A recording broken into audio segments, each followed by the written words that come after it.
The name of the Lord is a strong tower. We are the people of His name. Amen? And the nature of God is revealed in His name. Ang kalikasan ng Diyos ay naipahayag diyan sa Kanyang pangalan. Mayroon pong primary. There are two primary names. Wala. Mayroon pong dalawang primary name na atin pong mababasa sa Biblia.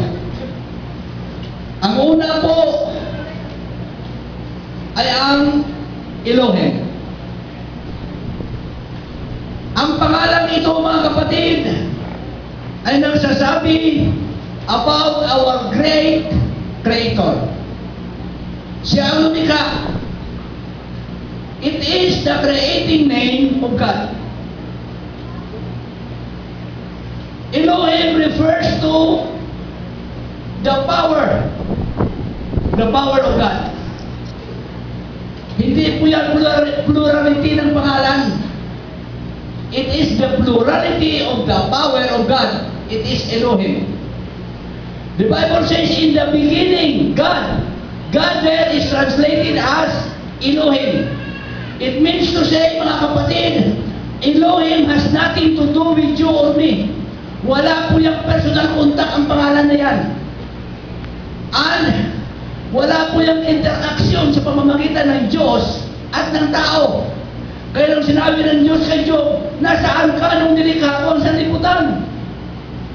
Ibig sabihin, mag-isang nilikha ng Diyos ang sanlibutan. Wala siyang kasama, wala siyang katuwang, at wala ng Diyos na iba pa maliban sa Kanya. Amen? Another name na ibinigay po, primary name sa Biblia ay walang iba kundi ang Jehovah. Pag sinabi mong Jehovah, mga kapatid, ito po ay nag-uusap, ito po ay nagsasaad tungkol sa personal God. A God that speaks of relationship. Now, the name Jehovah of the Old Testament is very much related to the name Jesus in the New Testament. Because the God Jehovah in the Old Testament is the one that manifests in the flesh at tinawag siyang Jesus sa New Testament. Always remember Jehovah, Elohim, El Shaddai, and all of those, they are just titles.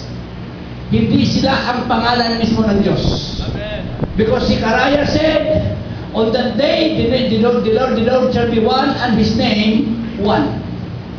Meron pong pangalan ang Diyos na ihayag pagdating po ng panganahon.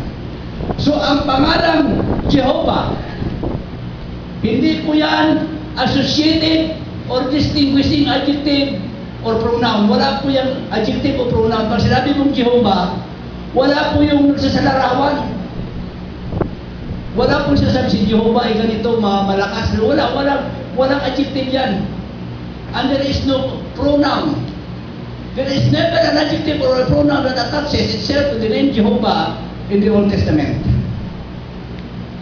Because Jehovah itself, sapat na. Paano mo pa i-describe ang Diyos? Di ba? So, in the Hebrew language, the name Jehovah is simply written with 4 consonants. Y, H, W, H. Y, H, W, H. So, mga kapatid, the name Jehovah with the vowels added to it, magkaroon po yan ng kakumplituhan. So, ang part ng Diyos ay yung consonant YWH, YHWH. At yung another part is doon po, the rest. Ang rest or the completed name of God comes according to the need of each individual. Ang atin pong pangangailangan, naidagdag natin sa pangalan ng Diyos, ng Jehovah, ito po mabibigay ng kabuuan kung sino talaga siya. If we want to see the completed name of God, then we must get involved with Him or partner with Him. For example, the Bible says, Jehovah Jireh. It is Jehovah the name. Why it's WH? Jireh is our name. What is meant by Jireh? Our provider, our strength, our helper. So, halimbawa, Jehovah Rapha. Jehovah is the part of God, and Rapha, it is our part. Because Rapha means our healer. Marami pa, malalaman din mamaya yan. Ang iyong pangangailangan, maaaring iba kaysa aking pangangailangan. But, if we want to say His name in its complete form, laging magkasama ang Diyos at ang tao. God contributes His part, and man contributes what he can.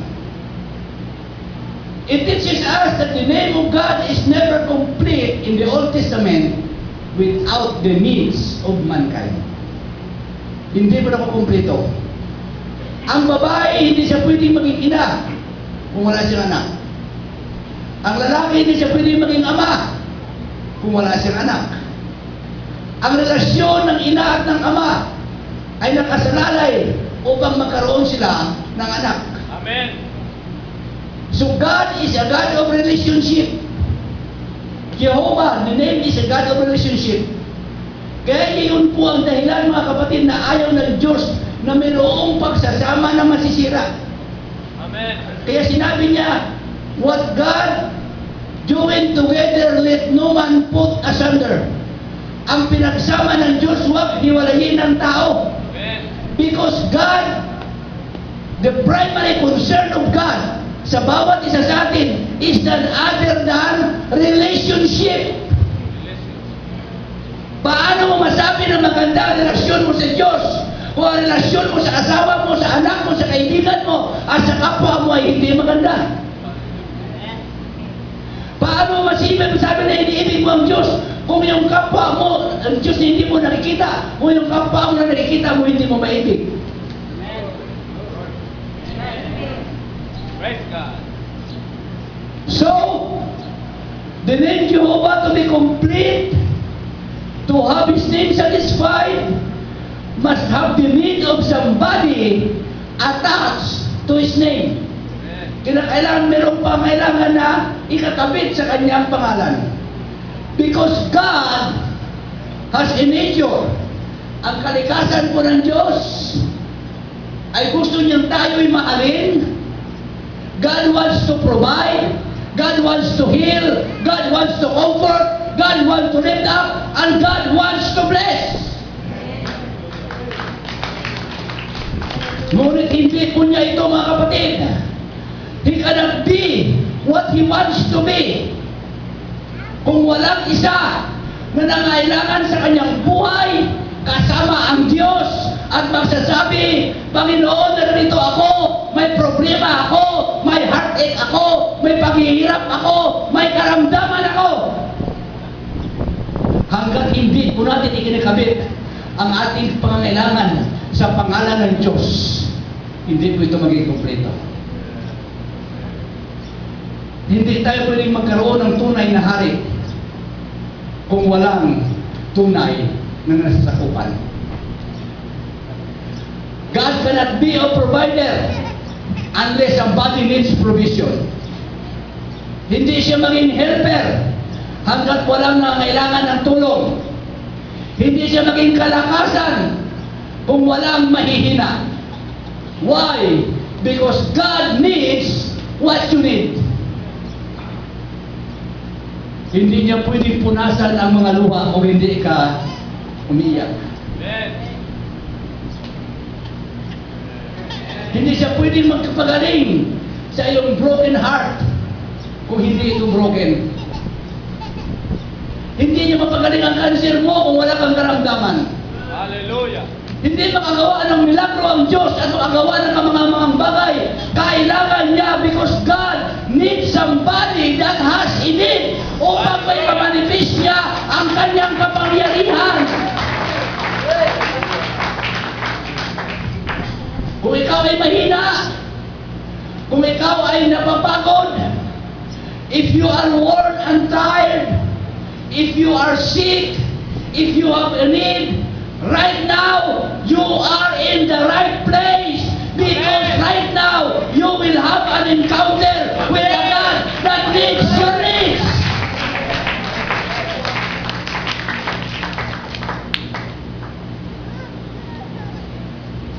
I believe in one God. Not three. Amen. Not two. Amen. One. From Genesis to Revelation, the Bible declares there is only one God. Amen. Hindi po dalawa ang Diyos. Amen. Hindi tatlo. Hallelujah. Isa lang. Amen. I remember nung ako elementary pa, nung ako sa Kristan pa. Sa panahon po ng aming catechism, ang aming pong teacher ay lagi nagtatanong yung ilan ang Diyos. Tatlo, ma'am. Isa, ma'am. Ilan ang Diyos? Isa. Ilan ang persona ng Diyos? Tatlo. Yung lagi nakabis na natin. Yung nakalakhan natin. One time nagtanong siya doon sa pinsan kong Pilyo, sa Kristan din yun. Sabi niya, Tiburcio Lutero Jr. yun eh. Tiburcio, ilan ang Diyos? Sabi niya, ma'am, sandali. Meron kami sa likod ng simbahan. Meron kaming catechism. Pumasok sa loob ng simbahan. Mamaya-maya bumalik. Ma'am, 10 ang malaki, 12 ang maliit.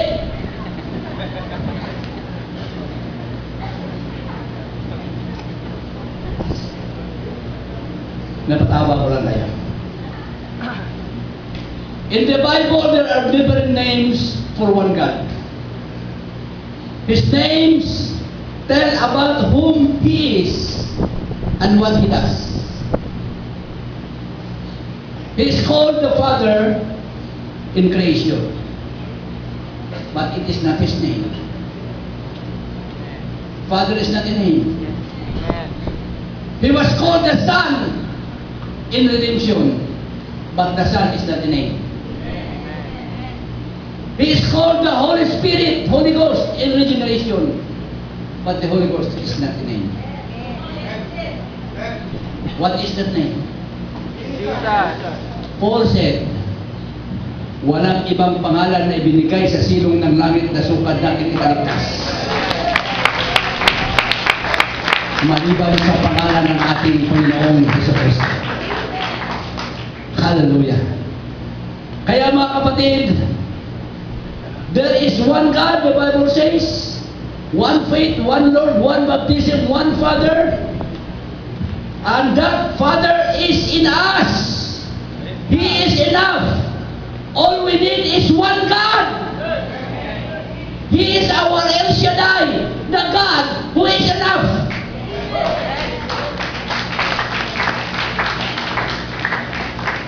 You know what? The doctrine of the Trinity is the doctrine of the devil. Praise God. Why? I'm sorry to say this, because nowhere in the Bible would you find the word Trinity. Hallelujah. I'm sorry to say this. You know why? Gusto ng Diablo na paniwalain tayo na kailangan natin ang tatlong Diyos na upang siya ay talunin. Praise God. But the Bible says, there is only one God na sumipa kay Satanas doon sa langit, at isa lamang ang Diyos, mga kapatid, na makikita natin sa luklukan doon sa langit. Isa lamang ang Diyos na dapat natin sambahin. Ang ginagawa ni Satanas, kanya pong ginagawa ang tatlo upang makita na kaya ako natalo ng tatlong kalaban ko. Praise God. Hallelujah. The truth is, iisa lang ang naging kalaban niya. at hindi niya alam na ang kanya naging kalaban, walang pwedeng kumalaban. Amen. Sapagkat hindi mo pwedeng kalabanin ang lumikha sa iyo. That is why, pag Diyos ang kinalaban mo, sasabihin ko sila ang totoo, Hallelujah. wala kang pag-asang manalo. Amen. Amen.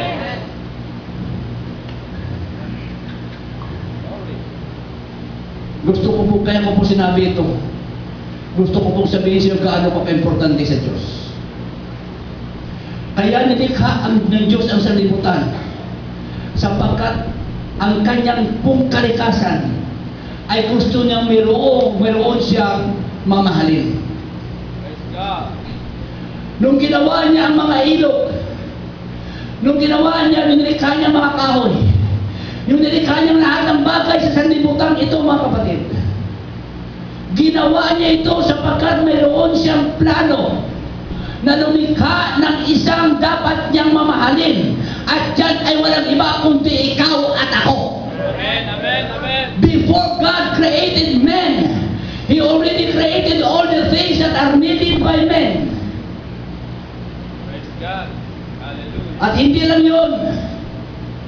The Bible says in the book of Genesis na doon sa lilim ng araw, pumupunta ang Diyos, binibisita si Adan at si Eva, at lumalakad siyang kasama si Adan at si Eva doon po sa garden. Lagi niyang binibisita. Kaya sabi ni Haring David, who am I? Who am I that thou art mindful of me? Sino ako, Panginoon, upang iyong alalahanin? Isa akong alabok. Amen.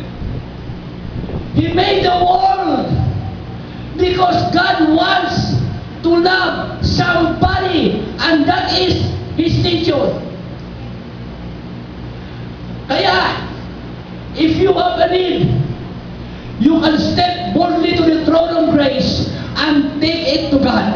Sapagkat kung meron kang pangangailangan, ikaw ang matagal nang hinahanap at hinihintay ng Diyos. 1 Peter 5:7, casting all your care upon Him, for He careth for you. Matthew 7:7, ask and it shall be given you. Seek and ye shall find. Knock and it shall be opened unto you. Alam niyo ba mayroong pangangailangan ng Diyos? Ang kanyang pangangailangan ay mayroon pong kinalaman sa iyong pangangailangan. God has a need that is to do something about your need. Because God needs what you need. Hallelujah. Marami po mga halimbawa sa Biblia ang ibinigay ang Diyos. Let's go to Abraham. Pagkatapos ng maraming taon, nag-antay si Abraham na po niya kasaysayan.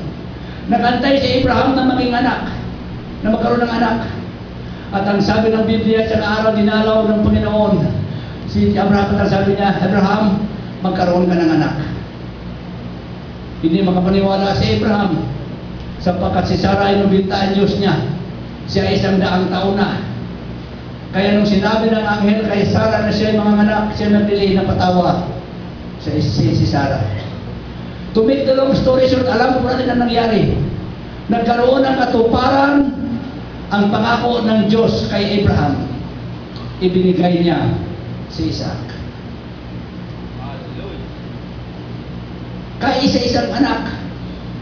Anak sa pangako. Anak na hinihintay ng matagal. At nang lumaki po sa Isaac, isang araw dinalaw muli ng Diyos sa Abraham. Sabi niya, Abraham, gusto ko ialay mo sa akin sa Isaac ang kaisa-isa mong anak at pinakamamahal mong anak. Kung sa atin isipin yung sa amin yung sa Bisaya, sabihin, uwak bawi ang Diyos. Binigay tapos bubawiin din. You know why? There are times in our life that God wants to test us. Hindi po tayo sinusubok ng Diyos sa masama. Sinusubok tayo ng Diyos upang mapatunayan niya kung gaano ka katapat at kung gaano ka katatak sa kanya, paniniwala mo sa Kanya. sapagkat alam natin na pagkatapos ng mabigat na pagsubok, ang kasunod niyan ay isang lalong napakabigat na pagpapala na maaaring hindi mo kayanin. If you cannot endure, kung hindi mo kayanin ang mabigat na pagsubok, hindi mo rin kayanin buhatin ang mabigat na pagpapala. So mga kapatid, nung marinig ni Abraham yan, hindi siya purang dalawang isip. Kaganda-ganda siya. Madaling araw pa naghanda na siya, hindi na siya tulog. Naghanda siya ng kahoy, naghanda siya ng lahat, at siya ay pumunta doon sa bundok ng Moriah. Moriah means sin of God. Nung sila'y paakyat na, ang sabi niya siya, ang ama ko, naroon ang apoy, narito ang kahoy, nasaan ang handog na susunugin? Kung ikaw ang ama, tanungin ka na gano'n na yung anak, na alam mo siya kay handog, ano mo siya? Napakabigat na katanungan mo para kay Abraham. Maaring siguro hindi makapagsalita si Abraham. At nung dumating siya doon sa altar na kanyang ginawa, hindi niya malaman kung ano yung sasagot niya doon kay Isaac. Pero ano ang sabi ni Abraham? Ang Diyos ang maghahanda. This means Jehovah Jireh. Isaac, God will provide. Alam niyo ba kung bakit? Because Moriah is a place which means sin of God. At sinasabi ni Abraham kay Isaac, anak, nakikita tayo ng Diyos ngayon. Nakikita ng Diyos na ang pangailangan ni Abraham sa panahon yun, mga kapatid, ay walang iba kundi ang pangangailangan na kayang-kayang ibigay ng Diyos sa kanya.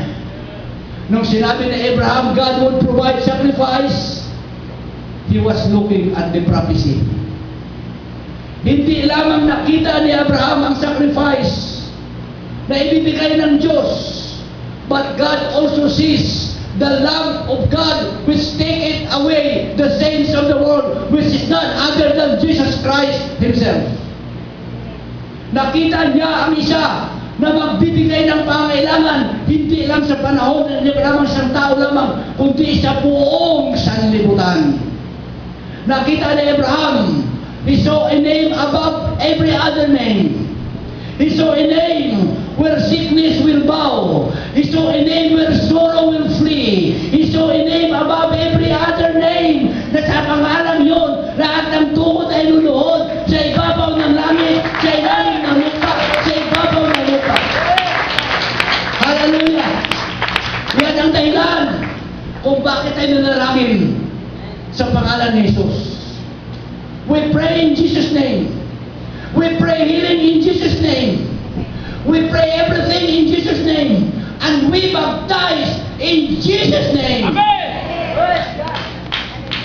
Hallelujah! God will provide. Si Job, he was in trouble. Naku, malaking problema ni Job. Alam po natin ang kakasaysayan ni Job. Nawala sa kanya ang lahat.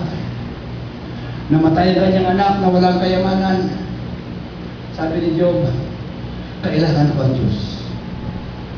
Nais ko sabihin sa inyo, hindi lalampas ang iyong pangangailangan sa Diyos kaysa pangangailangan ng Diyos sa iyong pangangailangan. Amen!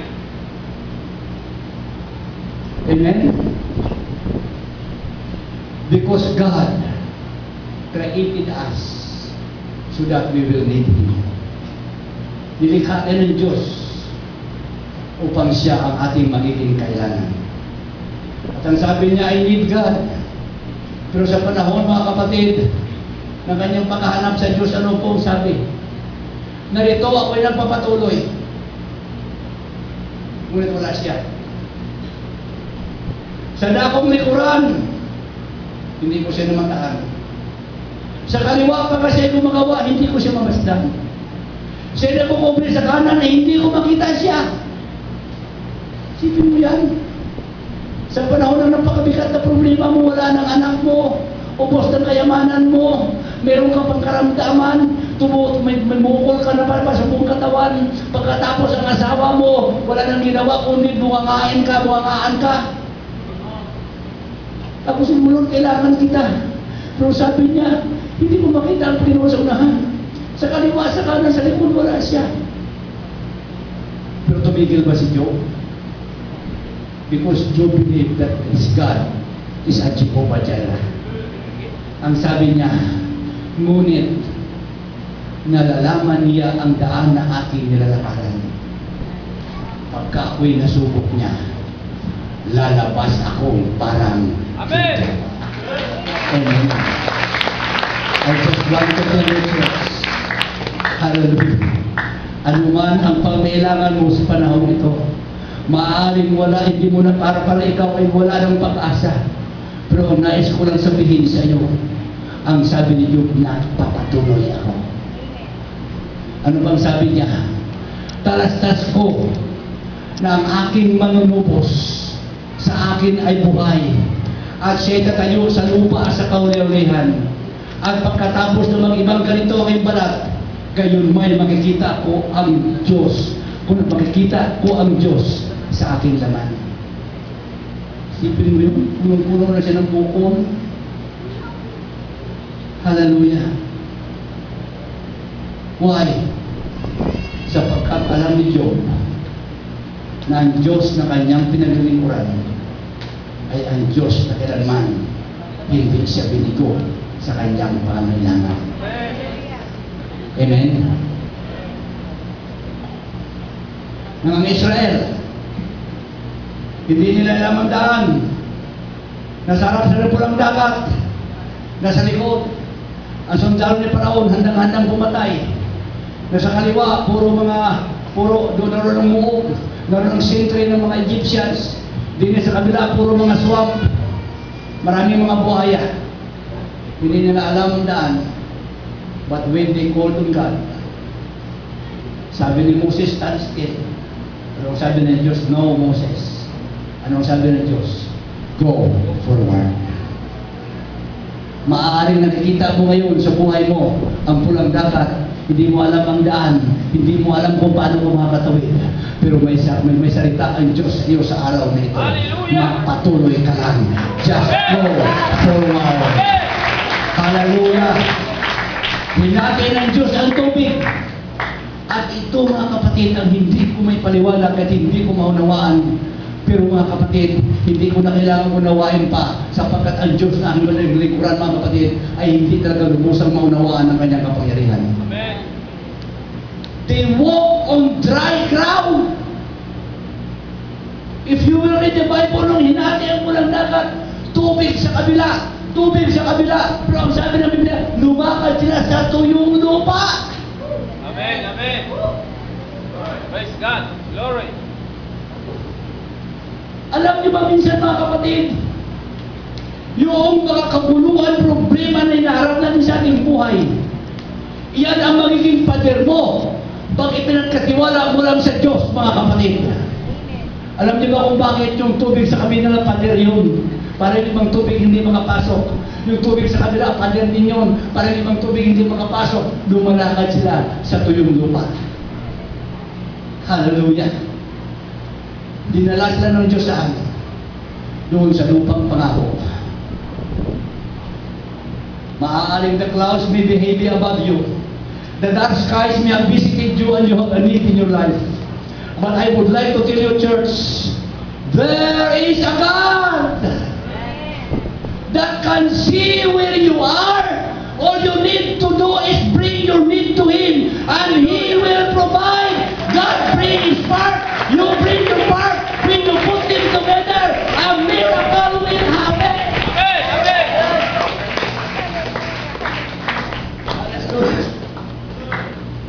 Pag hindi mo makita ang daan, sumigaw ka lang. Jehovah Jireh! He is the one that sees your need. Ito pa, ang Israel, nasa isang matinding labanan.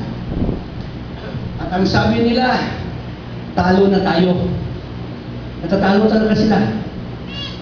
Alam mo ginawa ni Aaron at saka ni Hor?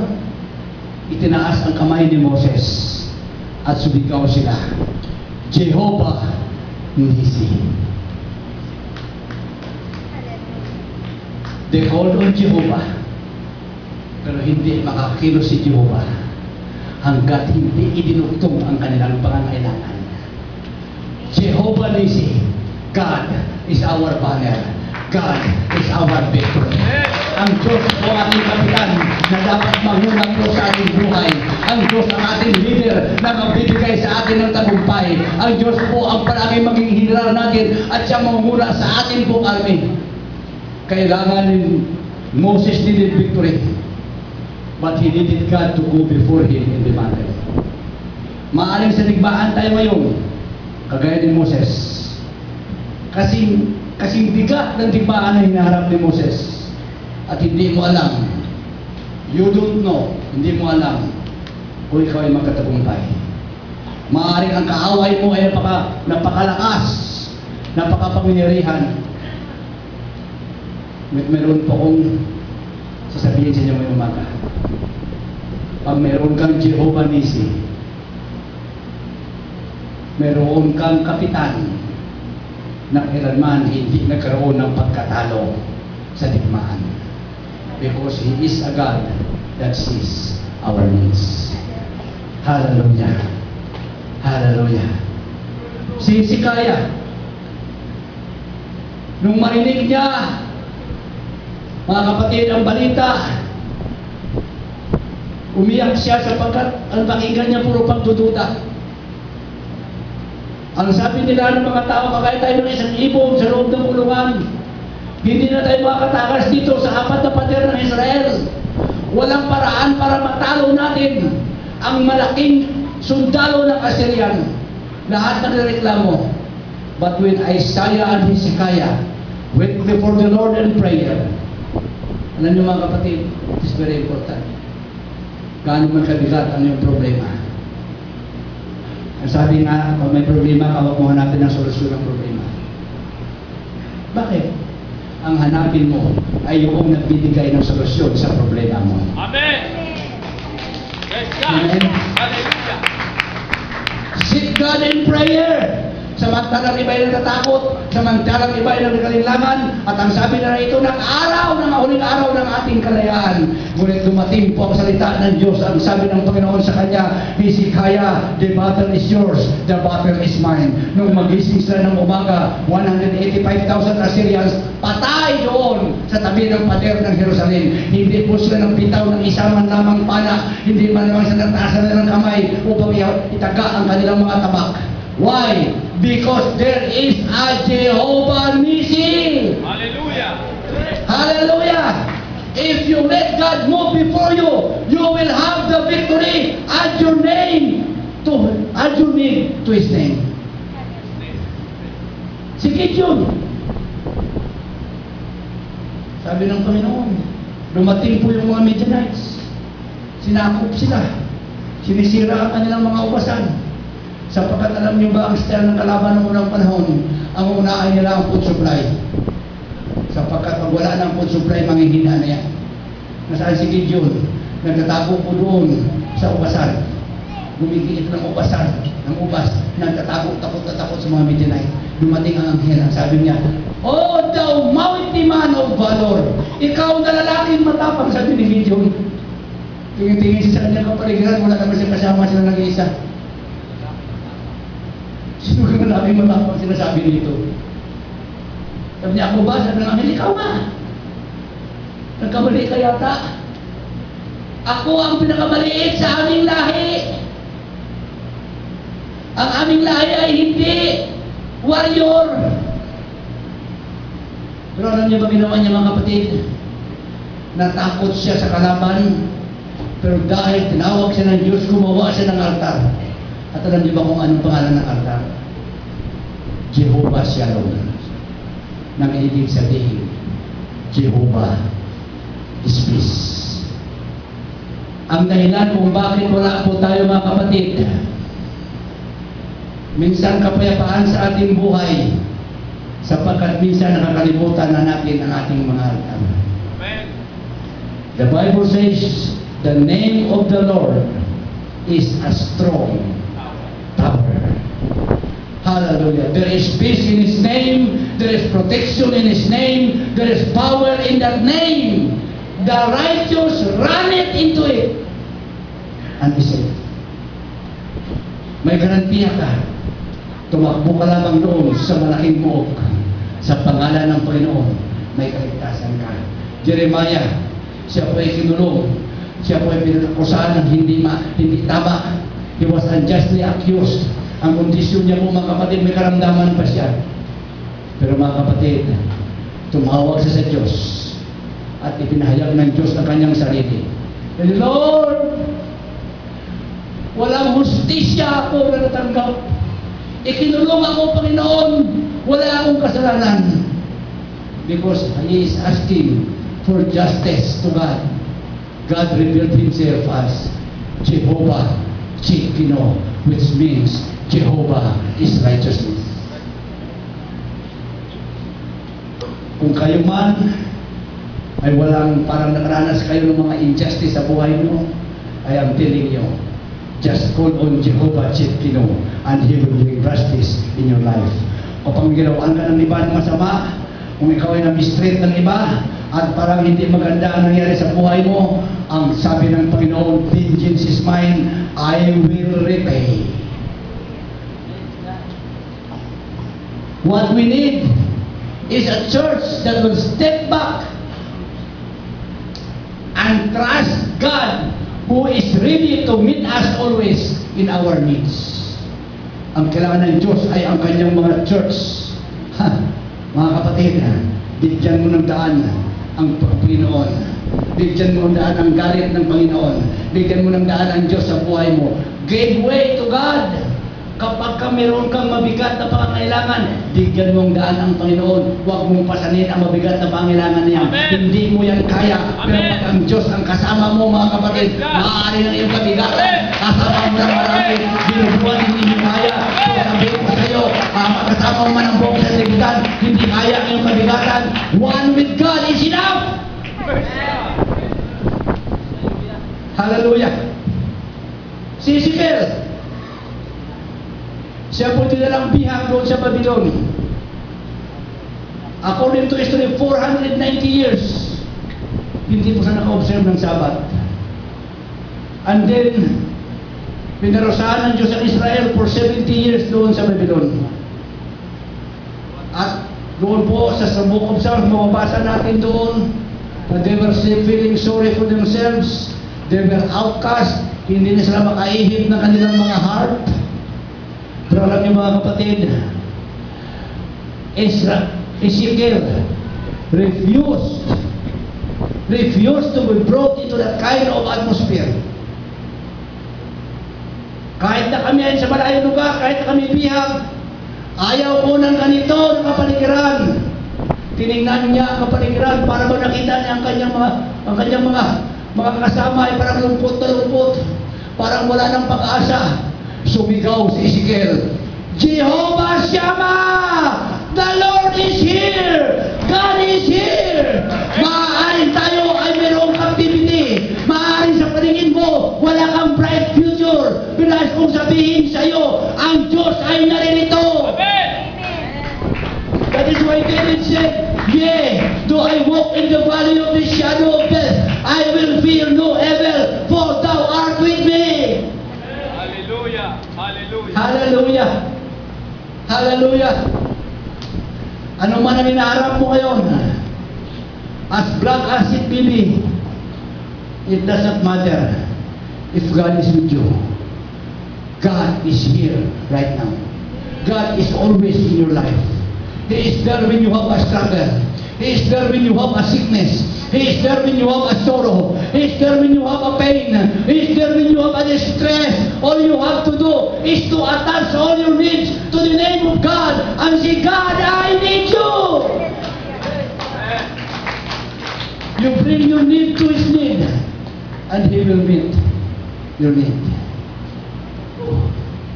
Alam niyo ba, isang napakagandang bagay. sa Diyos.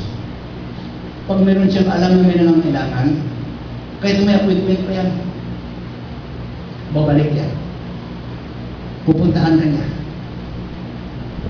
Right now, mga kapatid, if you have a need, alam ng Diyos yan. Maaari sabihin natin, bakit hindi ko pa, bakit parang hindi ko naramdaman? Mga kapatid, don't act by what you feel. Act by what you know. Praise God. Alam mo na ang Diyos, God is everywhere. Amen. At sabihin mo, parang hindi mo naramdaman ang Diyos. Nagsisinungaling ka, nagyayabang ka, sapagkat ang Diyos ay sa lahat ng dako. Amen. Saan ka man naroon? Ang sabi ni David, saan ako magtatago mula sa iyong harapan na Panginoon? Pupunta ako sa lalim ng dagat, naroon ka. Saan ko malagayhigaan ko, naroon ka. Kaya huwag mong sabihin na hindi mo naramdaman ang Diyos. Pag hindi mo naramdaman ang Diyos, dahil ikaw ay ang manguna sa iyo, ay ang iyong damdamin. Kinakailangan manguna sa iyo ay ang nalalaman mo, nararamdaman ko man o hindi. Narito ang Diyos, alam ko, narito siya. Amen. At handa niya tukunin ang aking pangangailangan. Right now, if you remember Jesus, papunta siya sa Judea. Galing siya, he was going from Judea to Galilee. At ang sabi niya, doon sa kanyang alagad, I must go to Samaria. Hindi siya dapat pumunta doon. Dahil pwede naman siya pumunta sa Galilee na hindi dumaan ng Samaria. It is not where I am going because I am going to Galilee, not going to Samaria. Ang hindi naunawaan ng mga alagad, doon sa Sikar, ay may isang babae na may pangangailangan. Doon sa well ng Sikar. Alam niyo ba kung bakit? God will change His plan, His travel plan, if there is somebody that has a need. He will change his destination. He will detour his journey if there is somebody that has a need. Kaya ang sabi niya, I need to go to Samaria. When we get there, there will be revival. Nais kong sabihin sa inyo mga kapatid, when God shows up, kapag ang Diyos mga kapatid ay nagpakita, naroon ang wonders and miracles. Mayroong milagro na mga ganap. Mayroong mga mangha na mga ganap. Yung din mga kapatid, in the same way, God will turn around if you have a need to be met in your life. Kahit ano yan, babalikan ka ng Diyos. Sabihin mo lamang sa Kanya. Alam niyo, minsan kasi sinasabi, iyak tayo mga kapatid. Iyak lang tayo ng iyak. Alam niyo ba mga kapatid, ang sabi ng isang preacher, ang pinakamagaling na paghingi sa Diyos ay huwag mong sabihin ang iyong pangangailangan. Ang pinakamagaling na paghingi sa Diyos ay purihin mo lamang ng purihin ang Diyos. Sapagkat bago ka pa man, sabi niya, lumapit sa Diyos, alam na ng Diyos ang pangangailangan mo. Hindi mo na dapat sabihin yan. Ang kailangan na ng Diyos ay medyo kaunting-unti sa Kanya, sapagkat ang Diyos ay natutuwa sa mga pagsamba at pagpupuri. At pag ang Diyos ay natutuwa sa iyo, dahil sinasamba mo siya, pinupuri mo siya sa ayaw at sa gusto mo, kakatagpuin niya ang pangangailangan mo. Di ba? Di ba ganun ginagawa minsan na natin nung kami mga bata pa, di ba, yung mga kabataan na yun? Pag may hingin niya, hindi mo na sabihin na kanyang hingin. Gawa po naman ang tatay. Naman nila, ang ganda mong bait mo. Bubulahin mo muna. Di ba? Kaya ang magulang alam niya eh. Pag yan magsimula na si Karen, di mo po siya po sa kanyang daddy. Mamalik-halik. Alam na ni Balik-halik yung kasunod niyan. May hihingin na yan. Kaya hindi ka na dapat magsabi sa ano naman ang kailangan. Diba? Ganun ang Diyos. Pero minsan sa ating mga kapatid, kapag iyak tayo, pagkatapos, iyak tayo ng iyak doon. Maghapon ka mang umiyak, maghapon ka mang mungoy-ngoy, mga kapatid, hindi walang mangyayari sa buhay mo. Pero pagka lumapit ka sa Diyos, simulan mong purihin ang Diyos. Lord, purihin mo siya, sambahin mo siya, pumalakpak ka, umawit ka, sumigaw ka, sumayaw ka, magpapasaya ka sa presensya ng Diyos. Hallelujah. When God shows up, wonders and miracles will happen. Psalms 64:8. Sing unto God, sing praises to His name. Extol Him that rideth upon the heavens by His name, Jah, and rejoice before Him. Alam niyo ba kung ano ang Jah? Jah means the God that becomes whatever you wanted Him to be. Siya ang Diyos na kung anong gusto mo ay maging gayon siya sa buhay. I-attach mo lamang sa kanyang pangalan ang mga bagay na kailangan mo and anything can happen. If you want God to be your healer, your provider, or anything you want from God, just attach your need to God. If you have a need, shout, Jehovah Jireh! The Lord will provide! Amen. Walang-wala ako! May pangailangan ako! But I will bring my need to God. Hindi ako magmumukmuk, hindi ako iiyak. I will just shout, Jehovah Jireh! The Lord will provide! May mabigat kang karamdaman. May cancer, may diabetes, may arthritis, lahat ng test na sa iyo. High blood, low blood, ano ba? Lahat ng karamdaman na sa iyo. Pagising mo sa umaga na kung sakit ang diwang mo, hindi ka makakalakad, mataas ang BP mo. Lahat ng karamdaman na na sa iyo. Para bang, ano ba itong buhay ko? But I am telling you, gaano man kabigat yan, if you need healing, just shout, Jehovah Rapha, the Lord that heals.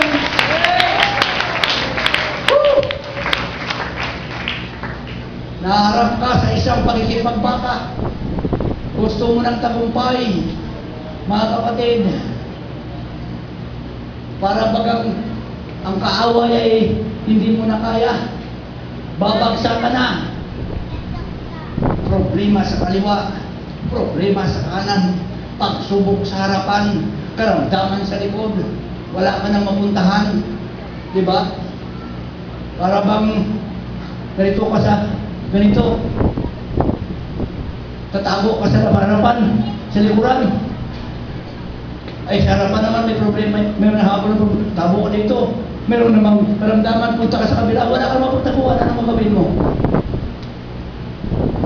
Wala kang dapat gawin.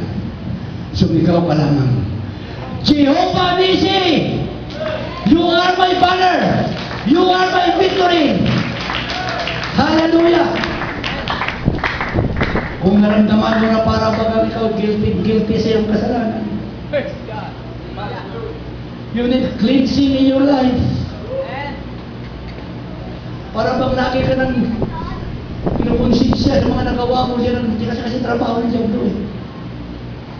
Pilit niya ipalala sa iyo, naku, wala ka ng pag-asa dyan. Hindi ka pwede dyan. Magkasalanan ka, madumi ka. Kahit anong gawin mo. But I want to tell you, kahit mga kapatid, kapag kayo naramdaman mo, kung nais mo, na ikaw ay magkaroon ng kalinisan, magkaroon ka ng sanctification sa harap ng Panginoon, mapatawad ang lahat ng mga kasalanan. Just shout, Jehovah Makalis! Because He is the one that will sanctify you. Kung ikaw ay naliligaw, kailangan you need to be fit. Sabi ng Biblia, tayo ay parang mga tupa na naliligaw na landas. Hindi natin alam ang ating pupuntahan. Kailangan mo madala ka sa isang green pasture. Pagod na pagod ka na sa kahanap ng pastulan. Hindi mo alam. Marami ka ng pinuntahan. Pumasok ka na kung saan-saan ang mga simbahan. Pumasok ka na kung saan-saan ang mga relihiyon.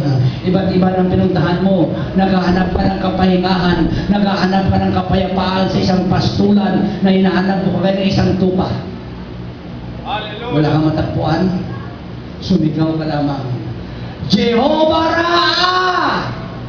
The Lord is my shepherd. I shall not want. He leadeth me in green pastures.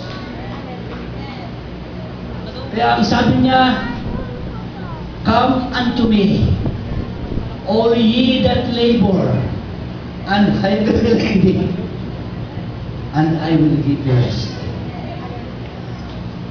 Naghanap ka ba ng kapahingahan? Pagod na ka na ba? Nasubukan mo ng lahat ng bagay? Still, wala ka pa rin kapayapaan, wala ka pa rin kapahingahan. Just shout, Jehovah. Hallelujah.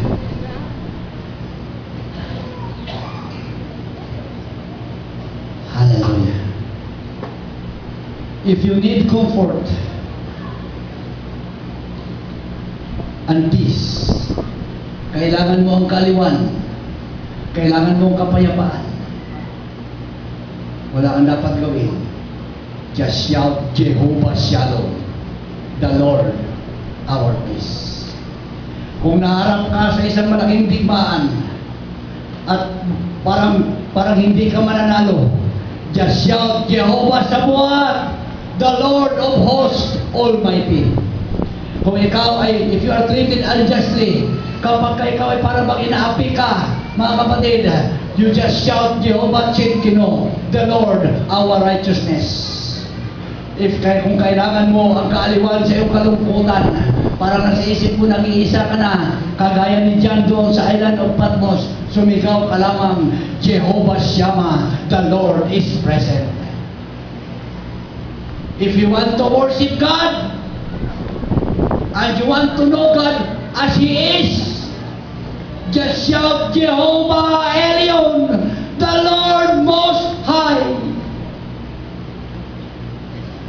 Ano ang kailangan mo? Anything you need. Anything. Kahit ano. All you want to do is to shout, Jehovah Hosino, the Lord our Maker. If you claim that God is your Maker, mga kapatid, hallelujah, there is nothing impossible. God needs what you need. Tatayo po tayo lahat, mga kapatid. Hallelujah. Hallelujah. Hallelujah. Come on. Hallelujah. Let's worship the Lord. Let's worship the Lord. Come on. The name of the Lord is a strong tower. Hallelujah. You want victory? Anything you want. Hallelujah. Anything you want. Praise God. Praise God. Shout on the name of the Lord. Idugtong mo ang iyong mga pangangailangan. Hallelujah. Idugtong mo ang iyong nais na gawin niya sa buhay mo. If you want healing, hallelujah, kung nais mo ng provision, kung nais mo ng pagpapala, you just shout, Jesus, Jireh! Hallelujah. Kung nais mo ng kagalingan, you want to be healed right now, just shout, Jesus, Rapha, because you need healing. If you want to be victorious in your life, just shout, Jesus, Nisi. If you want God to forgive you and to sanctify you, just shout, Jesus, Makaris. Hallelujah. If you are looking for a green pasture, if you are looking for a rest, just shout, Jesus, Jesus, Raha. If you want peace in your life, sa gitna ka ng kaguluhan, kailangan mo ng kapayapaan, just shout, Jesus, Shalom. Anything you want. Jesus, may karamdaman ako. I want to be healed. You are my Jehovah Rapha. Jesus, mayroon akong pangangailangan. I want provision. You are my Jehovah Jireh. Come on. Hallelujah. Walang pangalan na dapat nating tawagan. God needs what you need. Anong pangailangan mo ngayon? Kung meron kang pangailangan ngayon, hindi yan lalampas sa pangangailangan ng Diyos. Hallelujah. Na matanggap niya ang iyong mga pangangailangan. Praise God. Praise God. Praise God. Nais mo magkaroon ng kapayapaan. Hallelujah. Hallelujah. Ano ang gusto mo sa mga oras nito? Come on. Ano ang gusto mo sa mga oras nito? Kailangan mo ang kaligtasan ng iyong mahal sa buhay. Kailangan mo ang kagalingan. Kailangan mo ang pagpapala. Kailangan mo ang tamang direksyon. Ano man ang kailangan mo ngayon, idugtong mo yan sa pangalan na nagbibigay sa lahat ng iyong pangangailangan. Sa pangalan na higit sa lahat ng pangalan. Hallelujah! Idugtong mo yan sa pangalan ng Jesus. Jesus! Here I am with my need. Jesus! Hallelujah! Come on! If you want the Holy Ghost, just open your mouth and praise. Just shout hallelujah! Hallelujah! It is the highest praise that you can give to God. Hallelujah means I love you, Lord. Hallelujah means I praise you, Lord. Hallelujah means I will give to you all, Lord. Hallelujah, come on. Just open your mouth and praise. Come on. Hallelujah. Kailangan ng Diyos ang iyong mga pangangailangan. Hallelujah. Hallelujah. Praise God. Hallelujah. Come on. Praise the Lord. Hallelujah. Hallelujah. Yes. Yes. Tutukunin ka lamang ng Diyos ayon doon sa mga pangailangan na idudugtong mo sa kanyang pangalan. Come on. Huwag kang mahiya. Maluwag ang altar. Kung ikaw ay mayroong pangangailangan, ikaw ang hinahanap ng Diyos. You are in the right place because you are in the place where God is here and He is ready to meet your needs. Hallelujah! Hallelujah! Yes.